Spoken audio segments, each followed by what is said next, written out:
This will be a review for the midterm exam. Dates. May 15th, 1918. This is the day that the airmail service started, with service from Washington through Philadelphia to New York. Remember that the Army started flying the mail first because they needed practice in navigation for their to fight in World War I. They were kind of getting lost.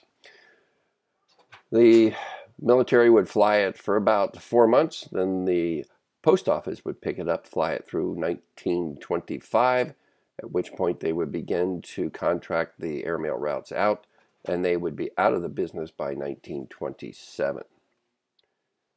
December 7th, 1941 was Pearl Harbor Day. June 6th, 1944, the invasion of France, D-Day. June 26, 1951. Yeah, that's my birthday. People. Montgolfier brothers. Remember, they were the first to develop the hot air balloon. 1783 was the first time they flew. George Cayley, the four forces of flight, the aerodynamic forces on an airplane. Otto Lilienthal, he considered the glider king. He was a German who experimented with different types of gliders. Remember, he was killed on one of his glides. It's attributed to him on his deathbed that he said that small sacrifices must be made. Octave Chanute will be the clearinghouse for aeronautical information. Remember, he had a job with the New York Transit. He took the summer off and went touring around Europe and saw people experimenting with aviation. He sort of took notes and wrote a book and distributed all the information that he had. Samuel Langley. He would be the third secretary of the Smithsonian. He would also attempt to fly his aerodrome. Remember, his quarter-scale aerodrome flew successfully, but then when he scaled that up with the benefit of $50,000 from government funding, he scaled that up and attempted to fly twice in 1903 from a houseboat in the Potomac River. His second attempt, both of which, by the way, were failures, his second attempt was 9 days before the Wright brothers flew. Billy Mitchell. He was an extreme advocate for military aviation, extreme to the point where he called out his military superiors in the press for being not very well versed in aviation, and that got him court-martialed for insubordination. William Boeing built airplanes, as did Glenn L. Martin, right here at Martin State Airport.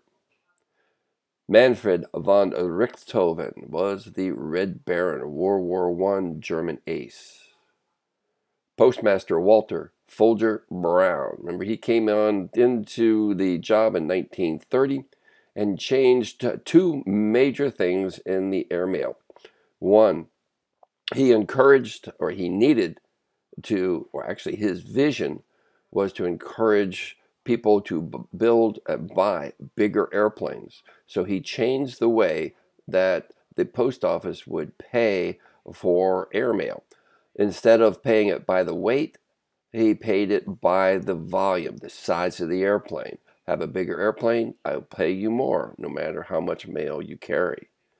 He would also consolidate the industry from 45 or so carriers down to about 6.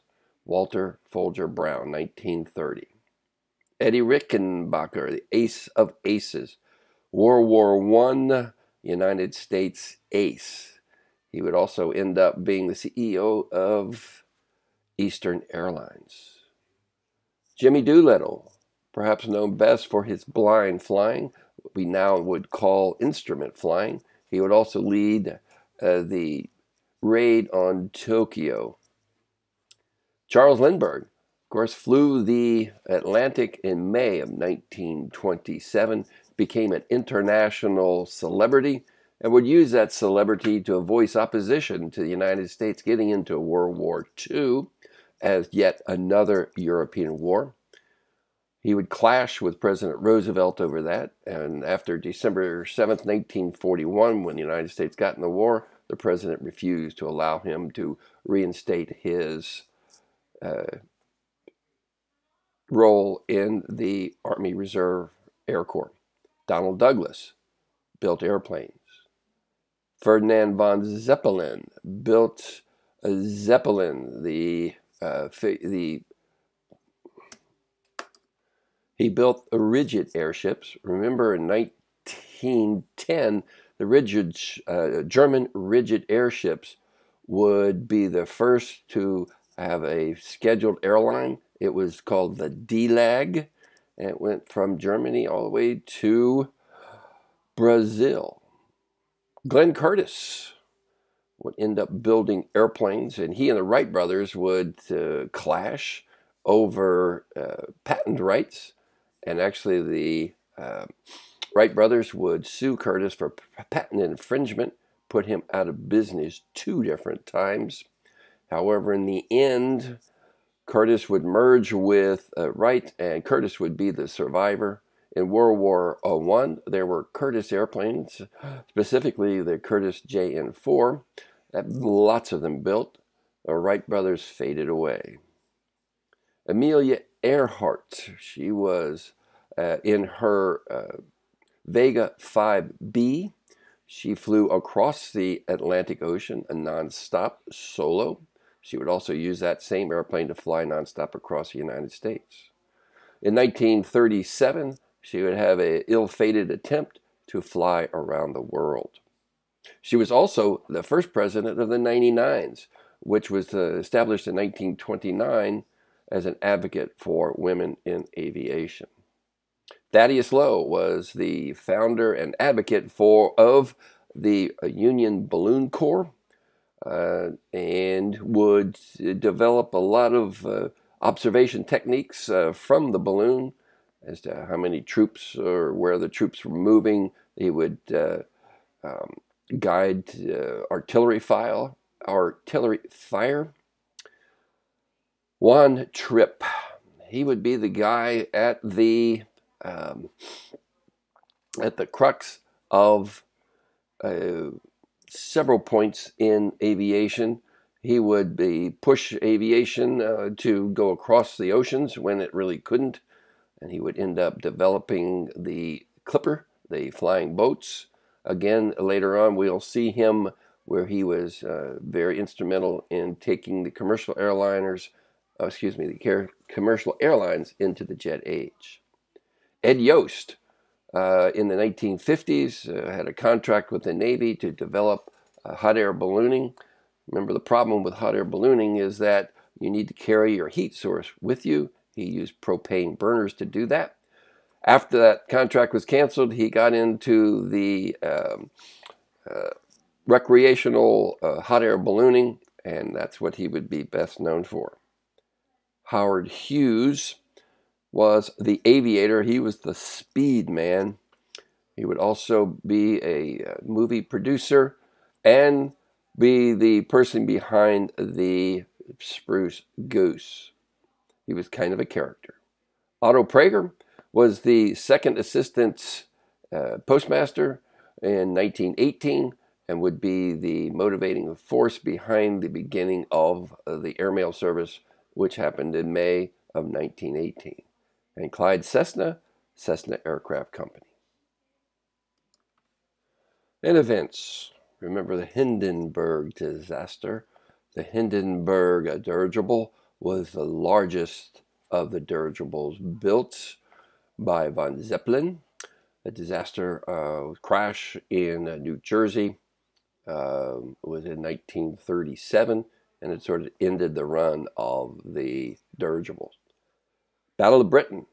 Remember, that was, World War II started September 1st, 1939. Hitler and Russia divided Poland. And once that was accomplished, Hitler turned west, moved through Belgium and into France, and was attempting to cross the English Channel and invade Britain.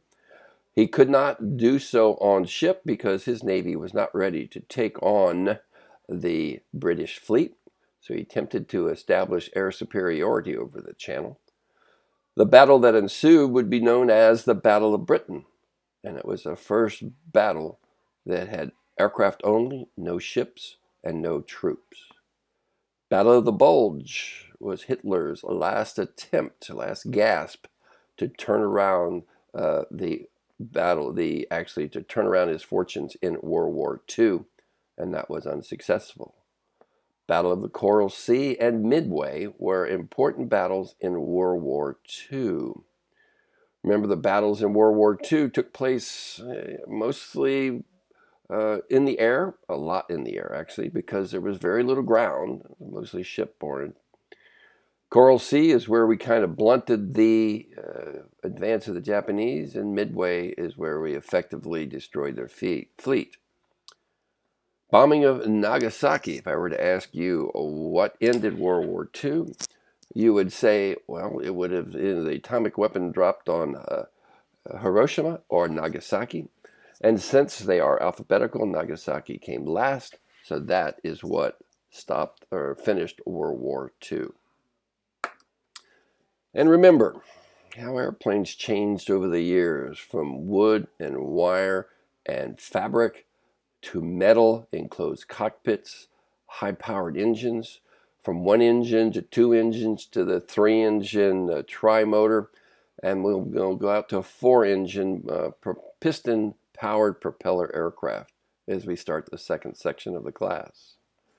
Remember, the Airmail Act of 1925, or the Kelly Act, actually established the contract airmail business, contracted those services out to some 45 different carriers. And that would be the beginning of what we know today as the airlines. The Air Commerce Act of 1926 regulated what the Kelly Act in 1925 created. Remember, they needed a regulation to make sure that the industry was safe and investment worthy. Investors weren't expected to invest in something that they didn't think was going to be around in a year. Impact of the airmail on the airlines, it was absolutely vital. The airlines we know today are here because of the advent of airmail on May 15th, 1918. It was nasty to fly the mail in the 20s. They were open cockpit biplanes.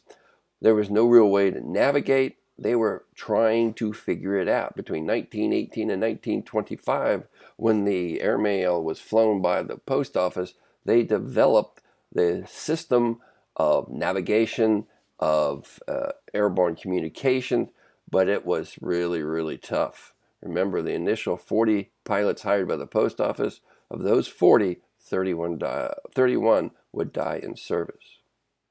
Remember, after the end of World War I, pilots were trained, they went overseas, and the war was over before they could really get into it. So they came home, and they were really anxious to kind of pursue this flying thing. There weren't any airlines, that really weren't moving the mail much, so they couldn't find jobs to sustain themselves.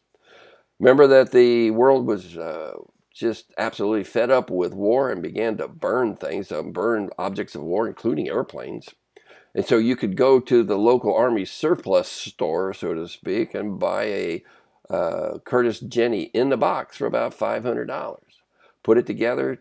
You already know how to fly. How am I going to make a living at it? Well, I'm going to join the flying circus, as the barnstormers were known. Take that airplane, go to places where the public had not seen airplanes, take people for rides, put on demonstrations. That's what the barnstormers did.